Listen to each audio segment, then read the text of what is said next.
Danke bafethu. So iplayer leMamelodi Sundowns elikuloni laphana kuWydad Casablanca. If ngilisho kahle legama bafethu, Thembinkosi Lorch wenze ibukwayo kuleya country leya. Bayamthanda abantu, usha amagoli amahle kakhulu.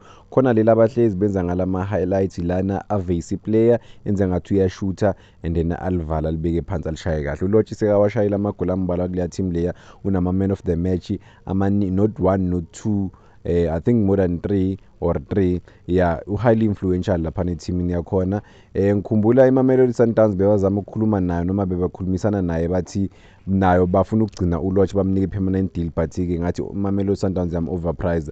But indaba ezi-right ukuthi uThembinkosi Lorch uya ku World Cup noma uku-World Cup laphana uzodlala neManchester City aphinde adlale nabo Juventus if uzoyithola i-opportunity ukuthi abe segroundini kule match le important kangaka.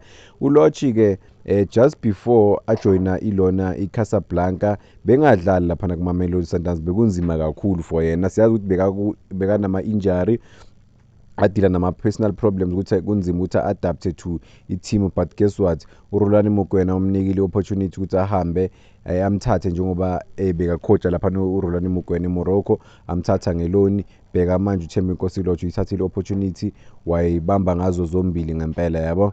So yeah, he's playing ku-biggest stage of ibhola lasemhlabeni, FIFA Club World Cup. So uyasho na ulo uThembinkosi Lorch ukuthi noRolani Mokwena mayakhomenta ngoLorch, uyasho ukuthi uLorch kumele ngabe ushaya amagoli amaningi and naye wamtshela leyo nto leyo ukuthi kumele enze more, akwazi ngempela ukusiza i-team ukuthi aredeeme i-career yakhe, because bekubonakala ngathi kuphelile ngempela ngoLorch lapha kuMamelodi Sundowns, but ukwazile ngempela ukuperforma kahle nanokuthi avuse. Ngicabanga ukuthi maybe la eSouth Africa beka too comfortable, manje le njengoba adlala le kwenye country kumele ngempela amisele uThembinkosi Lorch. Sobona ukuthi uzodlala lapha ku FIFA Club World Cup.